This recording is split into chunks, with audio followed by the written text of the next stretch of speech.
Bonjour, que la paix soit sur vous. Aujourd'hui, on va parler d'une histoire absolument hors du commun, exceptionnelle. Et sincèrement, dans des moments difficiles, les moments difficiles que notre pays vit, que la communauté musulmane vit, ce genre d'histoire fait du bien et réchauffe le cœur.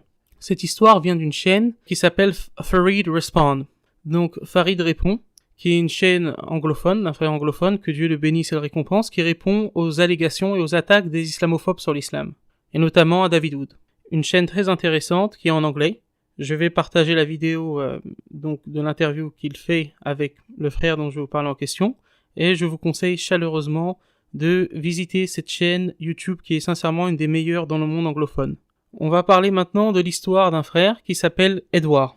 L'histoire commence dans le début des années 2000. Edward est un chrétien afro-américain d'une famille baptiste, mais il se pose des questions de plus en plus sur les dogmes de son église. Et il voit des contradictions internes dans l'enseignement de son église. Et il refuse de croire par exemple à la Trinité uniquement parfois sans qu'il y ait de raison ou d'argument. Donc il refuse de croire parfois uniquement au dogme de la Trinité, mais il veut comprendre. Il s'intéresse à plusieurs religions, à plusieurs dénominations, et sa vie est parfois un peu dissolue. Il connaît des problèmes de drogue, comme beaucoup de personnes de sa famille.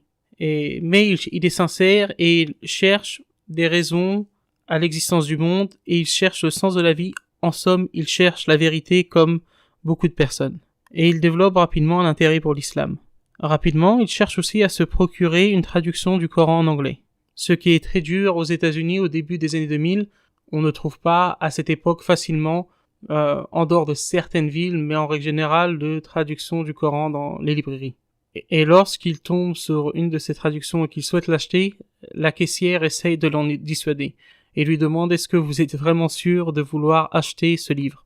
Malgré tout, il l'achète et il lit l'intégralité du Coran en à peine un mois. Puis, il fait la connaissance de frères dans une librairie islamique qui lui parle de l'islam et il devient musulman. Il explique à quel point l'islam l'a sauvé de maux qui sont présents dans la société américaine, la drogue, la délinquance, et lui a donné un cadre. Et il explique aussi l'amour qu'il a pour les mosquées, la sérénité qu'il ressent lorsqu'il est dans une mosquée, la paix qu'il ressent lorsqu'il est dans une mosquée.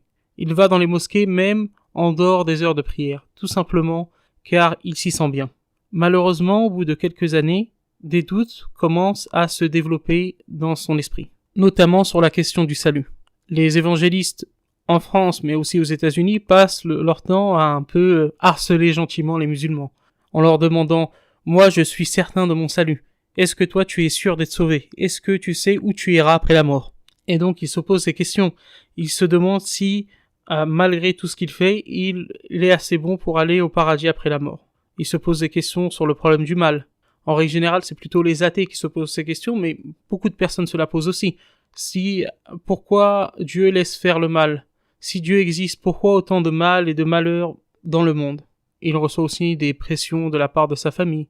Des personnes qui insinuent que s'il a des problèmes dans sa vie, c'est parce qu'il a renié Jésus et qu'il a renié le christianisme. Il se pose de plus en plus de questions. De surcroît, les frères à la mosquée ne s'intéressent à lui qu'en lui demandant s'il est bien allé à la mosquée et qu'il pratique bien. Il ne s'intéresse pas à ses problèmes personnels et aux problèmes que un converti peut rencontrer. Lorsqu'il parle de ses doutes, on le rejette. Certaines personnes lui disent qu'il ne souhaite pas en entendre parler et il ne trouve pas de réponse à ses doutes, il ne trouve pas d'interlocuteur. Tout cela l'amène à rejeter l'islam, à quitter l'islam. Il écrit un email à une chaîne chrétienne pour expliquer son histoire. La chaîne chrétienne en question transmet cet email à David Wood, que ceux qui sont dans le milieu de l'interreligieux et de l'apologétique connaissent probablement ce nom. Et il participe rapidement en tant que co-animateur avec David Wood, avec Sham Shamoun, à une émission Jésus ou Mohammed. Donc très vite, cette émission rencontre un franc succès. La chaîne chrétienne en question, qui était une chaîne relativement petite, commence à recevoir des dons, à gagner de l'argent et à faire des partenariats. Ceux qui sont impliqués dans cette chaîne, que ce soit David Wood, Sham Shamoun et d'autres, bien sûr, profitent de cette embellie financière. On invite Edward partout, à donner des conférences, à débattre avec des musulmans. On veut faire de lui la nouvelle figure des ex-musulmans. Mais rapidement, cela le gêne, car Edward ne veut pas faire de carrière dans l'apologétique, il ne veut pas gagner de l'argent et en faire son métier, donc il prend du recul. Il veut d'abord s'ancrer dans le christianisme. C'est pour ça qu'il adhère à une église calviniste. Les églises calvinistes, contrairement aux autres églises, croient à une prédestination très forte, qu'elle oppose au libre arbitre, et au fait qu'il y ait une élection divine de tout temps et de tout lieu de ceux qui auront au paradis, et qui sont dans le livre de la vie. Ceux qui ne sont pas dans ce livre, et ceux qui n'ont pas été élus avant la création du monde, n'iront pas au paradis. Donc c'est l'élection divine selon le calvinisme. Il étudie aussi cette doctrine qui est très présente dans le christianisme protestant aux États-Unis, même en dehors des calvinistes, qui est la doctrine du once saved, always saved.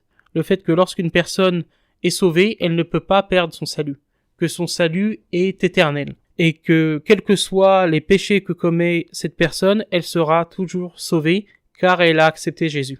Donc c'est une doctrine très présente, très populaire dans les cercles chrétiens protestants aux États-Unis.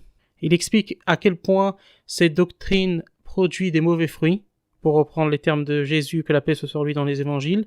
Cette doctrine produit les fruits de l'iniquité et du péché, puisque les gens continuent à pécher et n'essayent pas de sortir de leur péché, car certes, ils reconnaissent qu'ils ne doivent pas pécher, mais ils pensent que cela est indépendant de leur salut. Donc, il n'y a aucune raison pour eux d'arrêter de pécher, puisque même si le péché a un impact, l'impact va être sur d'autres choses, mais non pas sur leur salut. Donc, ils continuent à vivre une vie de permissivité. Il étudie les différentes doctrines chrétiennes et se rend compte d'une chose: si le christianisme est divisé, ce n'est pas simplement à cause des hommes et de leur ego, mais pour une raison simple, c'est que la Bible n'est pas claire sur les sujets importants, sur la nature du Christ, sur la question du salut, sur la question de la prédestination, sur plein de questions, la Bible n'est pas claire. Donc il explique que chaque protagoniste, chaque dénomination va avoir des versets qu'ils vont tirer de la Bible pour appuyer leur doctrine. Et il explique aussi les divergences qu'il y a sur la raison de la crucifixion de Jésus dans le christianisme. Certains vont dire, notamment certains pères de l'Église, que c'est dans le but de vaincre Satan, d'autres que c'est dans une rançon à Satan. Puis il s'intéresse aux juifs messianiques, puisqu'un de ses amis est un juif messianique. Donc ce sont des personnes qui croient en Jésus et au dogme chrétien, à la divinité de Jésus, tout en continuant à pratiquer les lois de l'Ancien Testament notamment. Il y a plusieurs mouvements de juifs messianiques qui sont très différents les uns des autres, mais la plupart d'entre eux, par exemple, vont continuer à pratiquer le sabbat, tout en gardant une foi, un dogme qui est un dogme chrétien, trinitaire ou modaliste. Puis en étudiant le judaïsme en lui-même, il se rend compte que les juifs ne demandent pas pour être sauvés d'adhérer au judaïsme, mais simplement pour les non-juifs d'adhérer aux lois noahides, qui sont les lois qui ont été données dans la Genèse à Noé. Donc des lois toutes simples: adorer un seul Dieu, ne pas commettre d'idolâtrie, ne pas commettre d'adultère, ne pas commettre de meurtre, etc. Et il explique son étonnement et l'étonnement des siens lorsqu'il apprend que, selon les juifs, les musulmans sont sauvés, peuvent avoir accès au salut, alors que les chrétiens ne peuvent pas être sauvés, à cause du dogme de la Trinité, à cause du fait qu'ils prennent Jésus pour Dieu.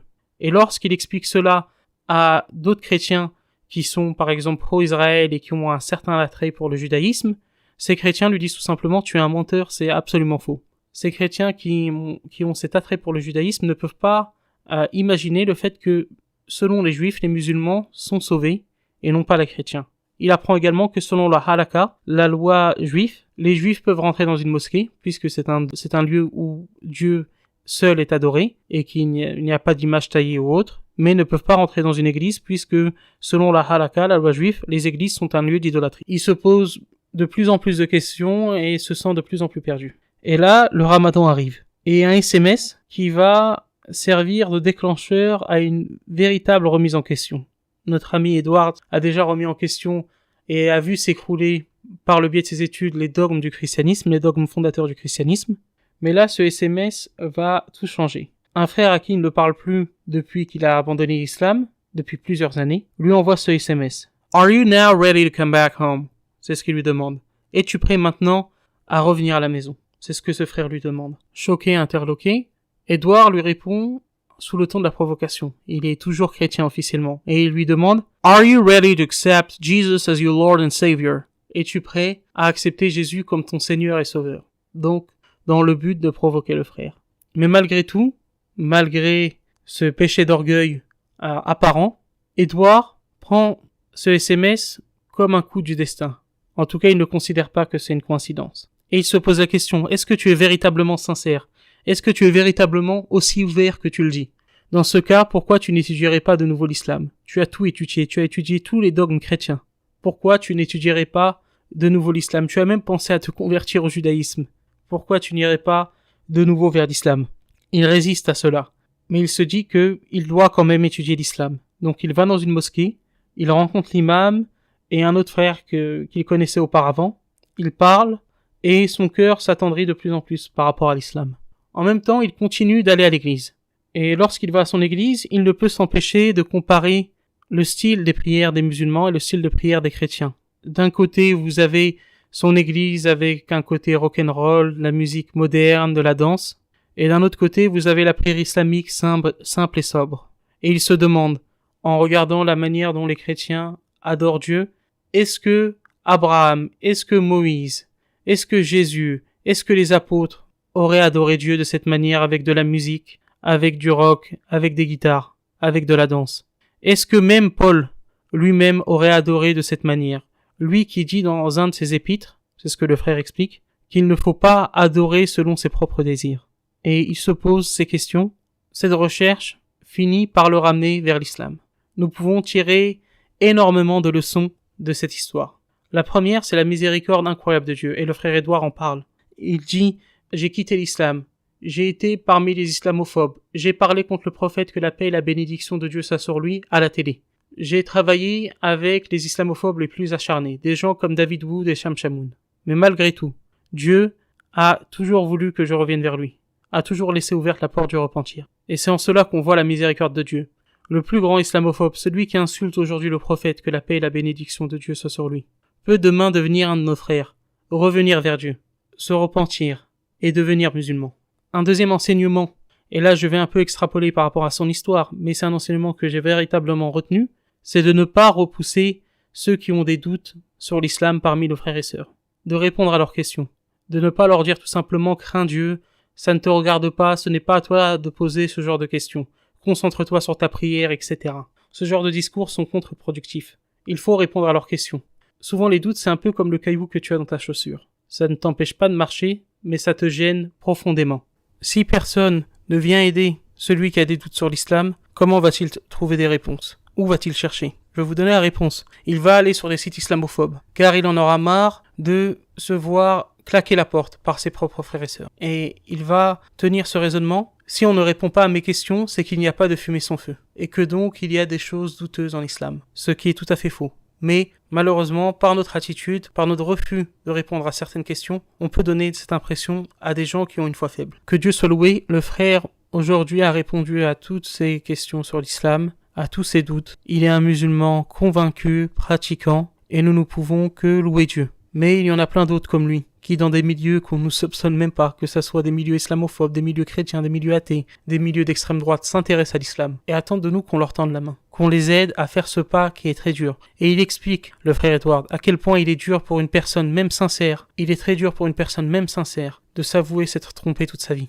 Mettez-vous à la place d'un chrétien. Nous, musulmans, Dieu merci pour la plupart d'entre nous, nous sommes nés dans la vérité. Mais imaginons que ça ne soit pas le cas, que nous soyons nés dans de familles chrétiennes athées. Imaginez la difficulté, la douleur de s'avouer vaincu, entre guillemets, terrassé par la vérité. C'est pour ça que nous devons faire preuve de miséricorde, tout en étant fermes sur nos principes, en appelant nos concitoyens, en appelant les non-musulmans à l'islam. Que Dieu vous bénisse et que Dieu vous garde.